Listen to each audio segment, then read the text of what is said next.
闽南话馊臭，应该安怎讲？安怎写？臭酸。内容是从教育部台湾闽南语常用词词典引用。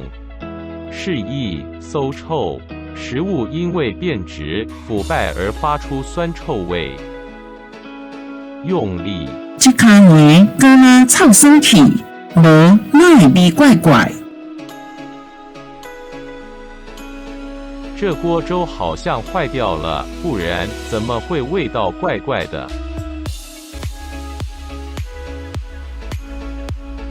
请支持我，点击 subscribe， 然后再单击小铃铛，也不要忘了转发给您的朋友圈。谢谢，请点击下面观看同一系列的影片。